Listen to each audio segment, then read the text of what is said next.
Guys, क्या Mars पे जीवन संभव है? इस वीडियो में हम यही जानेंगे कि मार्स पे लाइफ संभव है कि नहीं। क्या आपको पता है कि साइंटिस्ट्स के लिए ये विषय हमेशा चौंका देने वाला रहा है। इस वीडियो में हम यही जानेंगे कि मार्स पे जीवन संभव है कि नहीं है।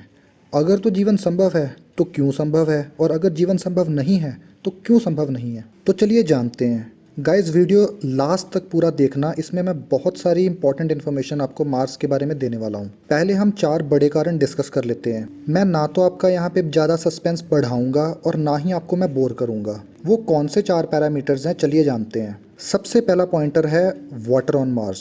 क्या आपको पता है कि मार्स के जो पोल्स हैं, north pole and south pole, उस पे बर्फ़ जमे होने के बहुत सारे एविडेंस मिले हैं। वहाँ पे प्राचीन नदी घाटियाँ, तालाब, झीलें और वो मिनरल्स जो पानी की प्रेजेंस में बनते हैं वो पाए गए हैं।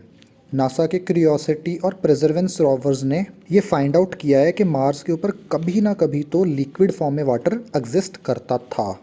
जैसे हम जानते हैं कि पानी जीवन के लिए बहुत ज़रूरी है, बहुत ही महत्वपूर्ण है, इसलिए संभावना बढ़ जाती है कि मार्स के ऊपर पानी कभी ना कभी तो लिक्विड फॉर्म में एग्जिस्ट करता ही होगा। अब आते हैं दूसरे पॉइंट पे। दूसरा पॉइंट है एटमॉस्फेयर एंड क्लाइमेट। आपको पता है कि क्लाइमेट भी बहुत ज़्यादा भूमिका निभाता है मानवीय जीवन वहाँ पे संभव होने के लिए। तो आपको पता है कि मार्स का जो एटमॉस्फेयर है वो बहुत ही पतला है और ज़्यादातर कार्बन डाइऑक्साइड का बना हुआ है। एटमॉस्फेयर पतला होने की वजह से ये काफ़ी ठंडा होगा, जो लाइफ को बहुत ही मुश्किल बना देगा। लेकिन पास्ट में शायद एटमॉस्फेयर मार्स का घना रहा होगा और लाइफ भी यहाँ पे किसी ना किसी फॉर्म में, चाहे माइक्रोबियल फॉर्म में, कभी ना कभी एग्जिस्ट करती ही होगी। पॉसिबिलिटी ऑफ माइक्रोबियल लाइफ बढ़ जाती है। अब आते हैं तीसरे पॉइंट के ऊपर।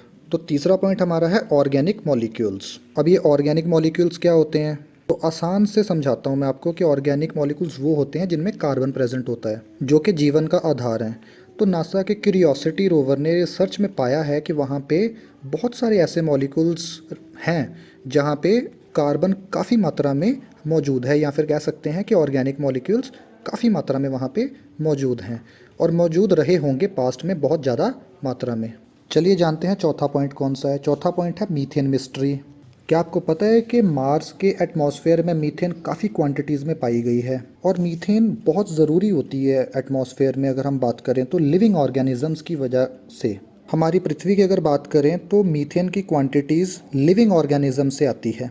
तो अगर यही मीथेन मार्स के एटमॉस्फेयर में मौजूद है तो हम इससे क्या हिसाब लगाएं? इसका मतलब कि लाइफ मार्स पे भी कभी ना कभी तो मौजूद रही होगी, लेकिन इसका प्रत्यक्ष प्रमाण अभी तक नहीं मिला है। तो साइंटिस्ट्स ने ये अनुमान लगाया है कि शायद मीथेन वहाँ पे वॉल्केनिक इरप्शंस की वजह से आई होगी, या फिर कोई ना कोई एस्टेरॉयड टकराया होगा जिसकी वजह से मीथेन वहाँ पे आई होगी। तो इसका प्रत्यक्ष प्रमाण अभी तक नहीं मिला है कि मार्स पे मीथेन कहाँ से आई। अर्थ पे जो मीथेन का सोर्स है वो लिविंग ऑर्गेनिजम्स है। तो इसी से अगर हम तालमेल बना के देखें तो शायद मार्स पे कभी ना कभी लाइफ जो है वो एग्जिस्ट करती होगी।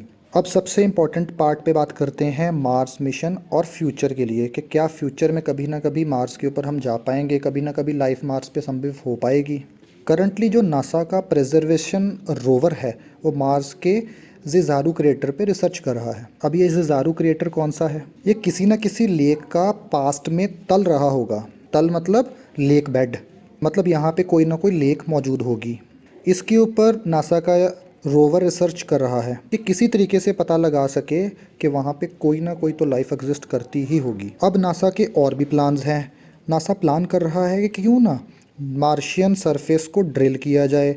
ड्रिल करने से क्या होगा कि अगर कोई ना कोई माइक्रोबियल लाइफ, जर्म्स, एल्गी कुछ भी एग्जिस्ट करता होगा तो हार्श कंडीशंस में हो सकता है कि मार्स के जो तला है, मार्स का जो सरफेस है, उसके नीचे कुछ ना कुछ एग्जिस्ट करता हो। तो अब ड्रिल करने की भी नासा प्लानिंग कर रहा है। बाकी अगर हम स्पेसएक्स कंपनी के मालिक एलॉन मस्क की बात करें तो उन्होंने तो ये दावा भी कर दिया है कि वो 2030 के अंत तक किसी न किसी ह्यूमन मिशन को मार्स पे ज़रूर सेंड करेंगे। उन्होंने दावा किया है कि मार्स पे कॉलोनीज़ बनाएंगे, मार्स को कोलोनाइजेशन करेंगे। उनका ये सपना है कि वह मल्टी प्लानिटरी स्पीसीज़ बनाएं।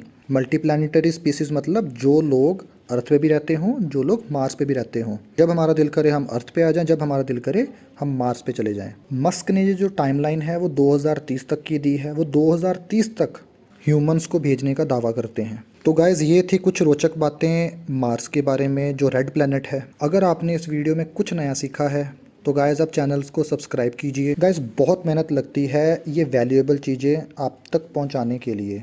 आप अपना प्यार हमें सब्सक्राइब बटन पर क्लिक करके ज़रूर दे सकते हैं। इसके अलावा मैंने टाइम ट्रेवल का जो रहस्य है, आपने कभी भी यूट्यूब पे सुना नहीं होगा, आप चैनल पे जाके यहाँ डिस्क्रिप्शन में भी मैं लिंक डाल दूंगा, आप सुन सकते हैं। मैं आपको ये यकीन दिलाता हूँ कि टाइम ट्रेवल की ऐसी परिभाषा आपने कभी नहीं सुनी होगी। उसके अलावा मैं बूटस्ट्रैप पैराडॉक्स मैंने इतने अच्छे से समझाया है कि आप चैनल के ऊपर जाके सुन सकते हैं। ये सारे लिंक मैंने डिस्क्रिप्शन में भी डाल दिए हैं। डायमंड रेन ऑन यूरेनस, क्या जुपिटर पे तूफान चल रहा है जिसको हम रेड स्पॉट का नाम देते हैं। अगर आप में से कोई स्टूडेंट देख रहा है तो मैंने इलेक्ट्रोस्टैटिक्स की पूरी सीरीज़ चैनल पे अपलोड कर रखी है। बहुत सारी शॉर्ट वीडियोस हैं, आपकी नॉलेज बढ़ाएंगी।